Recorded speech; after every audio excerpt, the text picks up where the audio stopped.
আজ রাতে ডক্টর মোহাম্মদ ইউনূস জাতিসংঘের ৮০তম সাধারণ অধিবেশনে অংশগ্রহণের উদ্দেশ্যে ঢাকা ত্যাগ করছেন।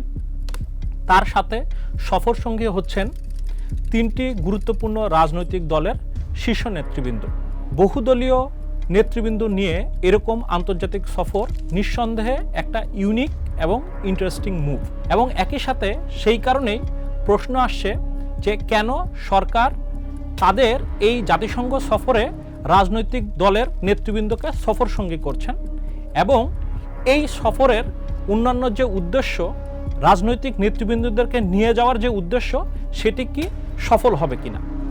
স্টার এক্সপ্লেন্সের আজকের পর্বে আমরা এই প্রশ্নগুলিরই উত্তর খোঁজার চেষ্টা করব।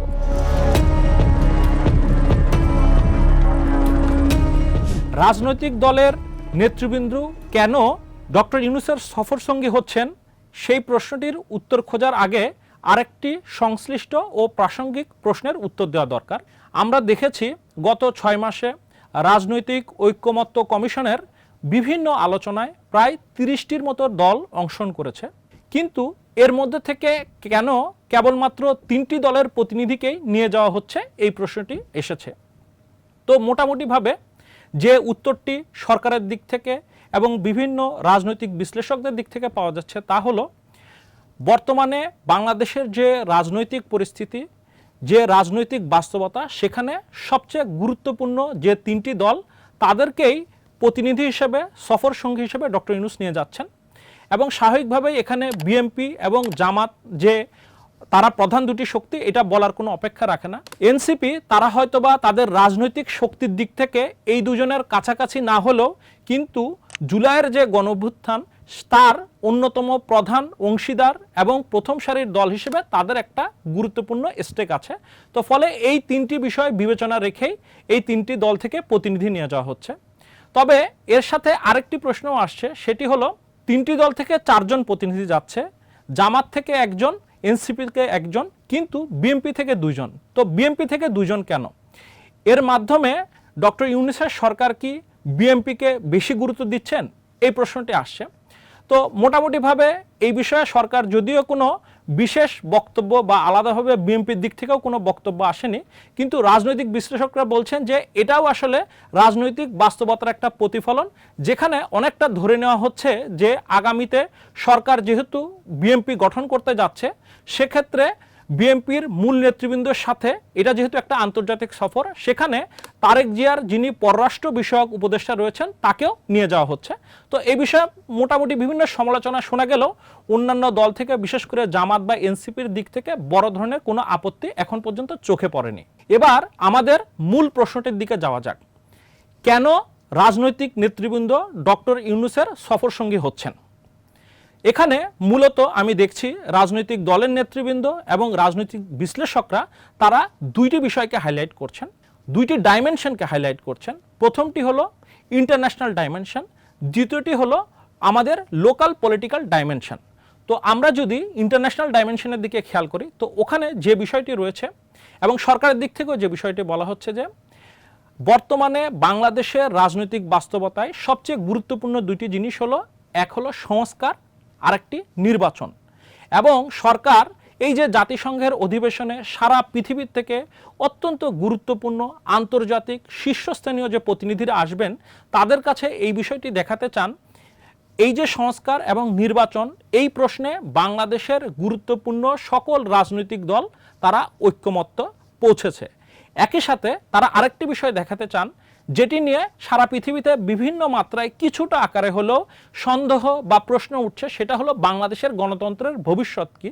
তো সেই প্রশ্নেও তারা দেখাতে চান যে বাংলাদেশের রাজনৈতিক দলগুলো এই বিষয়ে ঐক্যমত, যে গণতন্ত্র প্রতিষ্ঠার ব্যাপারে। আবার সরকারও রাজনৈতিক দলগুলোকে তাদের সমস্ত প্রক্রিয়ার মাধ্যমে, তাদের সংস্কার প্রক্রিয়ার মাধ্যমে, তাদের নির্বাচন প্রক্রিয়ার মাধ্যমে, তাদের আন্তর্জাতিক বিভিন্ন ইনিশিয়েটিভের মধ্যে যে সংযুক্ত করছে, এটিও তারা বার্তা দিতে চায় যে ভবিষ্যতে রাজনৈতিক সরকারের কাছেই, অর্থাৎ অন্য কোনো অগণতান্ত্রিক পদ্ধতি বা অন্য কোনো অগণতান্ত্রিক ফোর্সের কাছে নয়, বরং রাজনৈতিক সরকারের কাছেই তারা ক্ষমতা হস্তান্তর করবে, এবং বাংলাদেশের গণতন্ত্রের যে সামনে যাত্রা, সেখানে কোনো বড় বাধা নেই, বরং এটা একটা স্মুথ ট্রানজিশন হবে।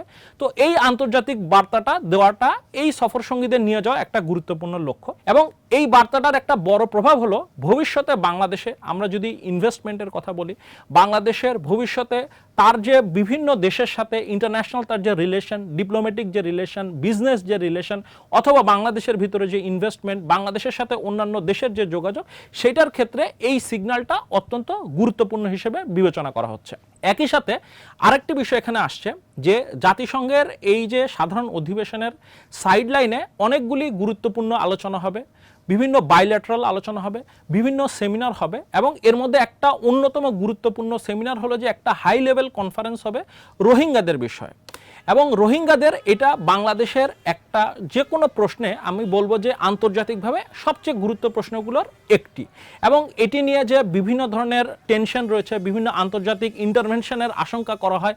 বিশেষ করে আমরা দেখব যে এই যে হিউম্যানিটেরিয়ান করিডোর নিয়ে যে কথাটি এসেছিল, তখন কিন্তু বাংলাদেশের ভিতরে এবং বাইরে এই প্রশ্নটা নিয়ে কিন্তু বেশ কিছু সন্দেহ, বেশ কিছু দ্বিধা, বেশ কিছু টেনশন কিন্তু আমরা দেখতে পেয়েছি। তো ফলে এই যে এরকম গুরুত্বপূর্ণ বিষয়গুলো যেগুলো আলোচনা হবে, এর পাশাপাশি আরেকটি গুরুত্বপূর্ণ বিষয় আছে, সেটা হলো এলডিসি গ্র্যাজুয়েশন। আমরা দেখেছি যে 2026 সালে বাংলাদেশ এলডিসি থেকে গ্র্যাজুয়েট করবে, এবং সেই প্রশ্নটা নিয়েও কিন্তু বারবার বিভিন্ন দেশের সাথে, অর্থাৎ Bangladesh as a LDC country হিসেবে যেসব ফ্যাসিলিটি পায় বিভিন্ন আন্তর্জাতিক প্লেয়ারদের কাছ থেকে, তাদের সাথে যে বিভিন্ন আলোচনায় এই প্রশ্নটাও কিন্তু বারবার আসে। তো ফলে এই যে রাজনৈতিক দলগুলোকে সাথে নিয়ে যাওয়া হচ্ছে, তারা এই বিষয়টি সরকার একটা বার্তা দিতে চায় যে ভবিষ্যতে যে রাজনৈতিক দলই ক্ষমতায় আসুক না কেন, তারা এই যে ইন্টারন্যাশনাল বিভিন্ন কমিটমেন্ট, ইন্টারন্যাশনাল বিভিন্ন ইন্টারঅ্যাকশন, বিভিন্ন ডিপ্লোম্যাটিক যে যোগাযোগ, সেখানেও একটা ধারাবাহিকতা থাকবে। এবার যদি আমরা দ্বিতীয় ডাইমেনশনটার দিকে খেয়াল করি, সেটা হলো বাংলাদেশের লোকাল যে পলিটিক্স, সেখানের ডাইমেনশনটা। এখানে যে বিষয়টির কথা বারবার বলা হচ্ছে যে গত দীর্ঘ 6 মাস বাংলাদেশের গুরুত্বপূর্ণ রাজনৈতিক দলগুলো সংস্কার প্রশ্নে, নির্বাচন প্রশ্নে, সংবিধান প্রশ্নে বিভিন্ন দিন বিভিন্ন বিষয়ে ধারাবাহিকভাবে আলোচনা করে আসছে, এবং এর মাঝে তারা বিভিন্ন বিষয়ে তাদের মধ্যে ঐক্যমত্য হয়েছে, আবার তাদের মধ্যে গুরুত্বপূর্ণ কতগুলি বিষয়ে আবার বিভেদও রয়েছে। এবং আমরা দেখেছি সম্প্রতি এর বিভেদটা আলোচনার টেবিল থেকে রাস্তায় গড়িয়েছে, এবং অনেকেই আবার আশঙ্কা করছে এই ধরনের বিভেদ বিভাজন জুলাইয়ের যে ঐক্যবদ্ধ শক্তি ছিল সেটাকে দুর্বল করে ফেলবে। একই সাথে ভবিষ্যতে একটা সহিংস রাজনীতির দিকে যেতে পারে, যেখানে আমরা হয়তোবা দেখব জুলাইয়ের যে ঐক্যের শক্তিগুলো তারা একে অপরের বিরুদ্ধে লড়াই করছে, এবং সেটিকে তারা নিশ্চিতভাবে বলছেন যে বাংলাদেশের ভবিষ্যতের জন্য সেটা অবশ্যই একটা ক্ষতিকর হতে পারে। রাজনৈতিক বিশ্লেষকরা মনে করছেন এই যে 22শে সেপ্টেম্বর থেকে অক্টোবরের 2 তারিখ পর্যন্ত ডক্টর ইউনূসের সাথে এই বাংলাদেশের প্রধান 3টি রাজনৈতিক শক্তির শীর্ষ নেতৃবৃন্দ তারা যে সময়টা কাটাবেন, তাদের মধ্যে একটা বিভিন্ন সরাসরি আরও ইন্টিমেট আলোচনার যে একটা সুযোগ তৈরি হবে, সেটা কিন্তু এই যে এখন যেসব বিষয় নিয়ে আলোচনা আটকে আছে, আমরা যদি একটু খেয়াল করি আমরা দেখব যে বর্তমানে জুলাই সনদের ভিত্তিতে যে ইলেকশন, এই যে কথাটা আসছে, জুলাই সনদ কিভাবে বাস্তবায়ন করা হবে সেই বিষয়টা নিয়ে কিন্তু এখনও একটা বড় আকারে দ্বিধাদ্বন্দ্ব রয়েছে বিএনপি, এনসিপি, জামাত ইসলাম এবং আরও অন্যান্য দলগুলোর মধ্যে। তো এছাড়াও আরও কিছু বিষয় আছে, যেমন পিআরের কথাটিও বারবার আসছে। তো এই ধরনের যে বিষয়গুলো, এগুলো নিয়ে যথেষ্ট পরিমাণে আলোচনা হয়েছে। ঐক্যমত্য কমিশন তারাও বিভিন্ন ধরনের প্রস্তাব নিয়ে এসেছে, এবং আপাতত তারা কিন্তু এই কয়েকটি বিষয়ে তারা কোনো সমাধানে বা ঐক্যমত্যে পৌঁছাতে পারেনি, এবং যে কারণে কিন্তু এখন এই আলোচনাটি মুলতবি রয়েছে, যেটা অক্টোবর থেকে শুরু হবে। তো এই পর্যায়ে আলোচনা যেখানে রয়েছে, তো সেখানে বলা হচ্ছে যে ডক্টর ইউনূস এবং এই যে গুরুত্বপূর্ণ শীর্ষস্থানীয় নেতাদের তাদের ইন্টারাকশন, এই যে ডেডলকটা, এটা ভাঙতে একটা গুরুত্বপূর্ণ ভূমিকা পালন করতে পারে। এবং এটা আমরা বিভিন্ন সময় দেখেছি যে, এবং বিভিন্ন সময় এই আলোচনাটাও এসেছে যে এই ঐক্যমত্য কমিশনে ডক্টর ইউনূস আরও বেশি ভূমিকা রাখতে পারতেন যদি তিনি আরও বেশি মাত্রায় এটার সাথে অংশগ্রহণ করতেন। তো এতদিন পর্যন্ত সেটা সেই আকারে বড় আকারে হয়নি, কিন্তু এবার এটাকে একটা বড় সুযোগ দেখা যাচ্ছে বা দেখা হচ্ছে। তো ফলে যারা বিশেষজ্ঞরা রয়েছেন, যারা রাজনীতি বিশ্লেষণ করেন এবং যারা রাজনৈতিক নেতৃবৃন্দ আছেন, তারা এই দেশীয় ডাইমেনশনটা, অর্থাৎ একটা রাজনৈতিক ডেডলক ভাঙা, একটা রাজনৈতিক ঐক্যমতে পৌঁছানো, এবং সেটার পরিণতিতে আমরা দেখব যে অক্টোবরে কিন্তু আবার নতুন করে এই ঐক্যমত্য কমিশনের আলোচনা আবার শুরু হবে। সেখানে হয়তো বা রাজনৈতিক দলগুলো মোটামুটি তাদের বিরোধ কমিয়ে এনে ঐক্যমতে পৌঁছে দ্রুত নির্বাচনের দিকে যাওয়া, একটা সুষ্ঠু নির্বাচনের দিকে যাওয়া, সেই পথে তারা যাবে বলে ধারণা করা হচ্ছে। এবার আমাদের সর্বশেষ যে প্রশ্নটি, এই যে একটা গুরুত্বপূর্ণ এবং ইউনিক ইনিশিয়েটিভ, সেটি কতখানি সফল হবে। তো প্রথমে আমরা আন্তর্জাতিক ডাইমেনশনটার কথা বলি। এটা নিঃসন্দেহে আমার কাছে মনে হয় যে অত্যন্ত গুরুত্বপূর্ণ একটা প্র্যাকটিস, এবং এটা একটা অনুকরণীয় একটা প্র্যাকটিস আমি বলবো, যে আন্তর্জাতিক সম্প্রদায় বা আন্তর্জাতিক সম্পর্কের ক্ষেত্রে আমরা আগে যেমন ছিল একটি দল সে অন্যান্য দলগুলোর সাথে আর আলোচনা না করে তার মতো করে একপাক্ষিক সিদ্ধান্ত নেয়, এর বাইরে যে একটা ধারা সূচনা হলো যেখানে যতগুলি গুরুত্বপূর্ণ রাজনৈতিক স্টেক হোল্ডার আছে তাদের সবাইকে নিয়ে আন্তর্জাতিক যে বিষয়াবলী সেগুলোকে অংশগ্রহণ করা, সেখানে সমাধান করা, সেখানে তাদের যুক্তিগুলোকে নিয়ে আসা, অর্থাৎ দেশের ভিতরে একটা ঐক্যবদ্ধ শক্তিকে নিয়ে আন্তর্জাতিক বিষয়াবলী মোকাবেলা করা, এটা নিঃসন্দেহে আমি বলবো যে একটা খুবই ভালো একটা দৃষ্টান্ত। এই দৃষ্টান্ত ভবিষ্যতে যেসব রাজনৈতিক সরকার আসবে তারাও যদি অনুসরণ করে তাহলে কিন্তু বাংলাদেশের যে কোনো দিকে ডিপ্লোম্যাটিক সাকসেসটা অনেক ভালো হবে। একই সাথে আবার একটা আশঙ্কা আছে, এই যে বিষয়গুলি নিয়ে আলোচনার কথা হবে বলে আমরা যতটুকু শুনতে পাচ্ছি, অর্থাৎ এই যে রোহিঙ্গাদের বিষয়, রোহিঙ্গা সমাধানকে কিভাবে সমাধান করা যায়, রোহিঙ্গা সমস্যার কিভাবে সমাধান করা যায়, এলডিসি গ্র্যাজুয়েশনের যে বিষয়, এগুলো নিয়ে কিন্তু আমরা যদি বলি যে দেশের ভিতরে রাজনৈতিক দলগুলোকে নিয়ে যে পরিমাণ আলোচনা হওয়া দরকার সেটা কিন্তু হয় নাই। কারণ আমরা দেখেছি রোহিঙ্গা ইস্যু নিয়ে, পোর্ট ইস্যু নিয়ে, হিউম্যানিটেরিয়ান করিডোর নিয়ে এখানে কিন্তু বড় রাজনৈতিক দলগুলোর মধ্যে একটা বলতে পারেন যে একটা তাদের নিজেদের মধ্যে একটা যেমন বিভেদ আছে, আবার সরকারের সাথে কিন্তু তাদের একটা বিরোধ আছে বা তাদের একটা ভিন্ন অবস্থান আছে। তো সেটা আগে কি পরিমাণ গ্রাউন্ড ওয়ার্ক করা হয়েছে এটা কিন্তু আমাদের চোখে পড়েনি, যে তারা একদম একটা ইউনিফাইড পজিশন ওখানে যে নেবেন এটা কিন্তু এতটা সহজ বিষয় নয়। তবে এখানে অবশ্যই একটা বিষয় উল্লেখযোগ্য, আমরা কিছুদিন আগে দেখেছি কক্সবাজারে যে একটা ইন্টারন্যাশনাল কনফারেন্স হয়েছে রোহিঙ্গা বিষয়, সেখানে সবগুলো রাজনৈতিক দলকে সেখানে আহ্বান জানানো হয়েছিল, তারা সেখানে অংশগ্রহণ করেছিল, এবং সেটা একটা ভালো প্র্যাকটিস। এবং এই ধারাবাহিকতা বর্তমানে যে নিয়ে যাওয়া হচ্ছে সেটাকে আমি এর অংশ হিসেবে দেখি।